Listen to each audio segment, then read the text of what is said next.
رسول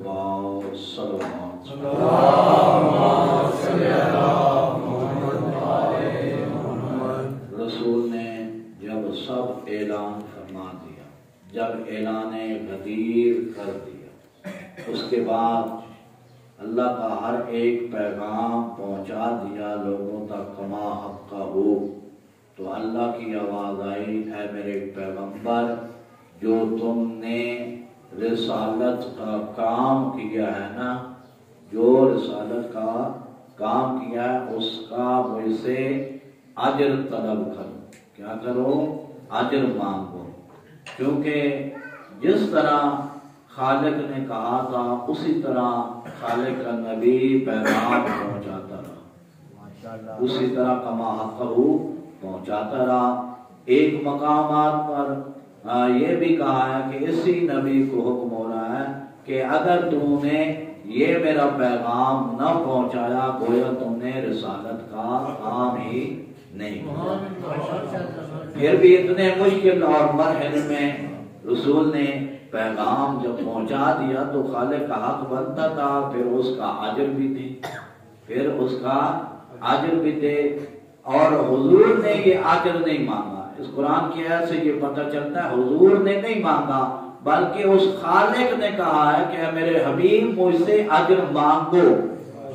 مجھ سے ایسا کوئی نہ سمجھے کہ خالق نے نبی نے مانگا تھا کہ مجھے اجر دے، تو یہ تو بات ہو سکتی تھی، خود مانگ کے لیا، خود مانگ کے اہل بیت کی محبت دی، یہاں سے یہ سوال پیدا ہو سکتا تھا، بلکہ یہ سوال ہرگز نہیں پیدا ہو سکتا چونکہ خود نبی نے مانگا ہی نہیں ہے۔ اللہ نے کہا ہے کہ مانگو، تو حضور نے آگے سے کیا مانگا؟ قُلْ لَا أَسْأَلُكُمْ عَلَيْهِ أَجْرًا إِلَّا الْمَوَدَّةَ فِي الْقُرْبَى، میری اہل بیت کے ساتھ محبت ہو۔ یہی حضور تھے جو میں اصل مقصد کی طرف آ رہا ہوں، عید کا ہی دن تھا، یہی حضور تھے اور اس کے نواسے تھے۔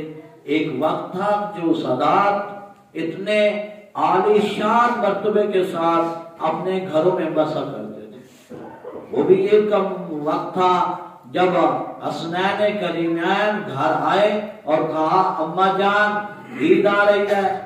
اماں جان جیسے بچے آتے ہیں گھر، بابا سے کوئی کہہ رہا ہے، کوئی ماں سے کہہ رہا ہے کہ ہمیں نئے نئے کپڑے دلوا دو، تو اسی طرح جناب حسنین شریفین نے کیا کہا کہ اماں جان لوگوں کے بچوں کے طرح طرح کے لباس ہیں، ہمارا لباس کہاں ہے؟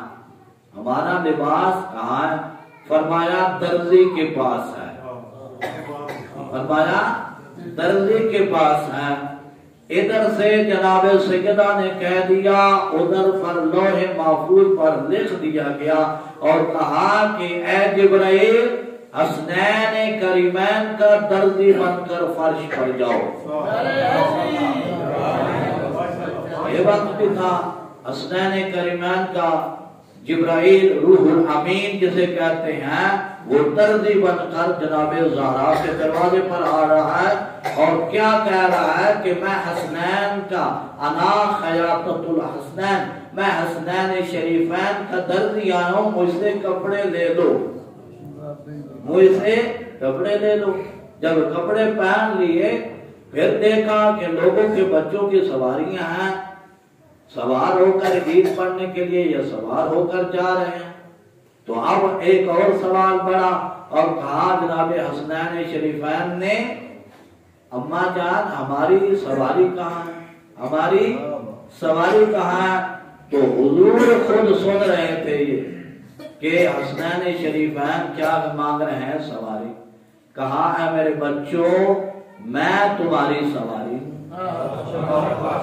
میں تمہاری سواری ہوں۔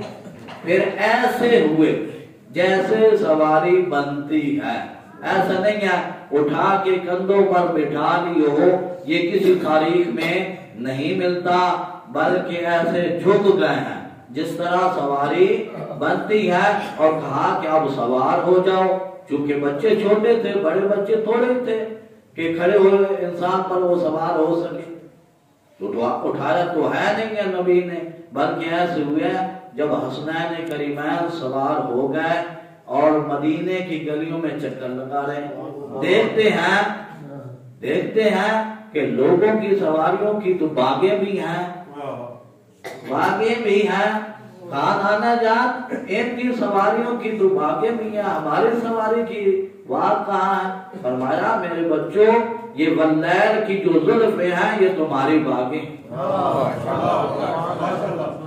یہ وقت صدار پر رہا ہے کہ ایسے ناز و نخروں سے یہ بچے کھیل رہے ہیں۔ اور جب کسی نے پوچھا اے حسنین کریمین، جیسے لوگ پوچھتے ہیں تمہارا لباس بہت خوبصورت ہے، کدھر سے خریدا ہے؟ یا تمہاری موٹر سائیکل جو سواری کا حال کی یا گاڑی ہے بہت عمدہ قسم کی ہے، کدھر سے لی ہے؟ تو کسی نے اسی طرح سوال کیا کہ اے حسنین شریفین تمہاری سواری بڑی عمدہ ہے۔ فرمایا یہ کیوں نہیں کہتے سوار کتنے عمدہ ہے؟ یعنی اپنے آپ کو نہیں کہا کہ میں بہت اچھا ہوں، تو میری تعریف کر رہا ہے، تو میری شان بیان کر رہا ہے، بلکہ حضور نے ڈانٹ کر کہا کہ جو سوار ہیں ان کی شان بیان کرو۔ کیا کہا کہ ان کی شان بیان کرو۔ لیکن آئے وہ ان لوگوں پر، ان کلمہ گو پر نبی دکھاتے رہے اور یہ دیکھتے بھی رہے، اور نبی کے آنکھیں بند ہونے کے بعد یہ سب کچھ بھول گئے، یہ سب کچھ بھول گئے۔ اتنا کیوں بھول گئے؟ کیا مسجد نبوی میں نہیں دیکھا تھا حسین علیہ السلام صفیں چیرتے ہوئے نبی کی طرف بڑھ رہے ہیں، اور آ کر جب نبی عین ہی سجدے میں گئے ہیں حسین بھی وہاں پہنچ گئے ہیں اور سجدے کی حالت میں سوار ہو گئے۔ یہ لوگ دیکھ رہے تھے، پھر بھی اگر کوئی آدمی یہ کہتا کہ نہیں دیکھا تو جب سوار تھے خالق کا حکم آیا اے میرے حبیب جب تک حسین تمہاری کمر سے اتر نہ جائے سجدے سے سر نہیں اٹھانا۔ اس نبی کو حکم ہو رہا ہے جسے خدا نے خود کہا ہے اے میرے پیغمبر عبادت کو کم کر، عبادت کو کم کر۔ اب کیا وجہ ہو گئی ہے کہ کہہ رہا ہے کہ جب تک حسین نہ اترے تم نے سر سجدے سے نہیں اٹھانا۔ تو کبھی تو کہتا ہے کہ اے میرے حبیب تو عبادت کم کر، تیرے پیروں پر ورم آ گئے ہیں، تو اپنی عبادت کو کم کر دے۔ یہ دو ہی تو ہستیاں تھیں، ایک جناب سیدہ جن کے بارے میں خود خدا نے فرمایا انا اعطینا کل کوثر فصل لربک وانحر، بس نماز بھی پڑھ اور قربانی بھی دے، بس نماز بھی پڑھ۔ کس کی شان میں نماز پڑھ؟ کس کے لیے نماز پڑھ؟ نماز ہوتی ہے مومن کی معراج۔ نماز کیا ہوتی ہے؟ مومن کی معراج ہے۔ یار بولو تو صحیح، نماز کس کی معراج ہے؟ مومن کی معراج، اور فاطمہ معراج ہے حضور کی، فاطمہ معراج ہے حضور کی۔ اور یہ نواسا ان دو ہستیوں کا اتنا تعارف کرایا جتنا زیادہ، میں نے پہلے بھی کہا جتنا زیادہ ان کا تعارف کرایا لوگوں نے اتنا ہی ان دونوں ہستیوں پر ظلم کیا ہے۔ لوگوں نے، مسلمانوں نے، کلمہ گو نے اتنا ہی زیادہ ان ہستیوں پر۔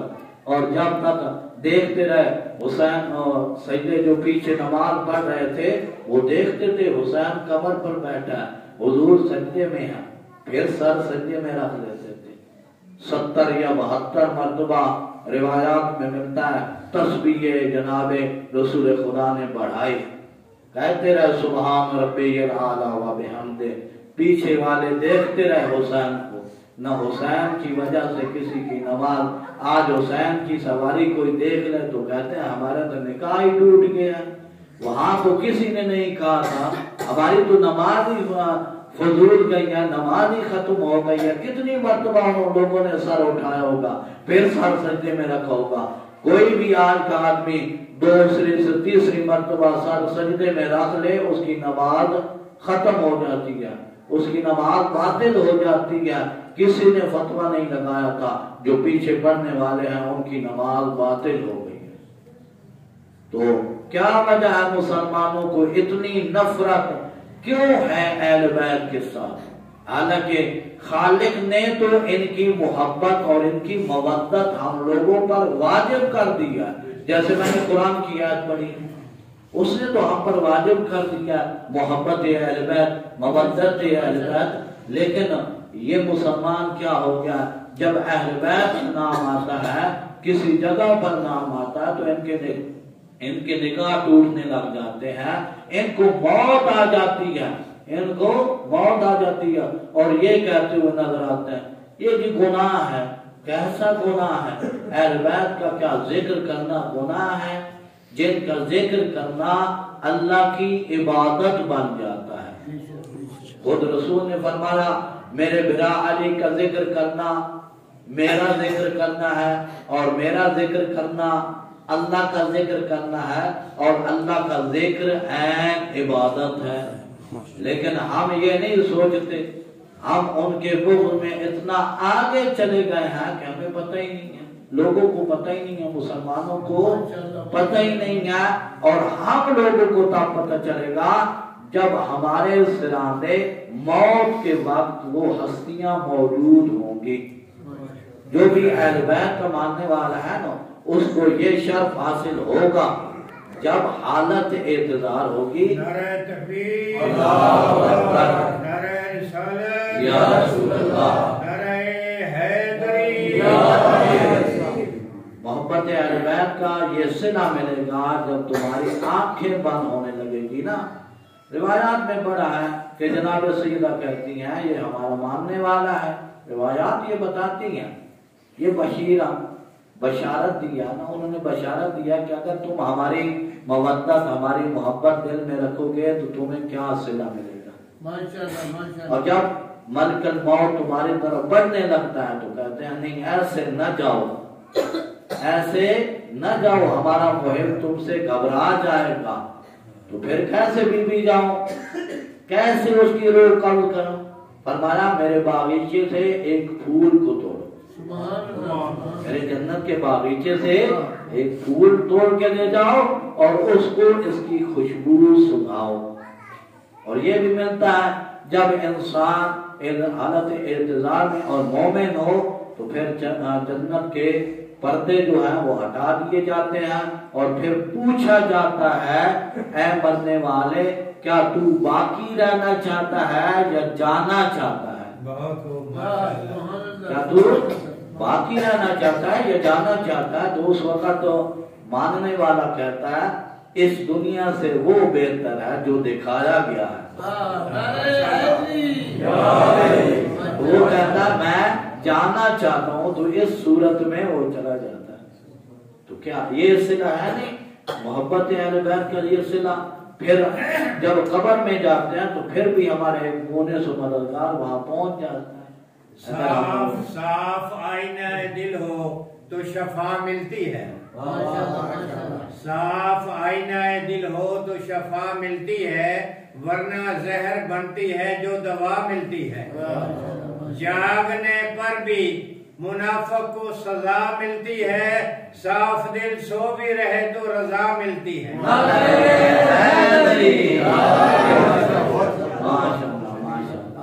تو یہ اہل بیت کی محبت کا ہمیں صبر ملتا ہے، لیکن گھبرانا نہیں ہے، گھبرانا نہیں ہے، لیکن گھبرانے کے ساتھ ساتھ ہمارا بھی کوئی حق بنتا ہے جو ہم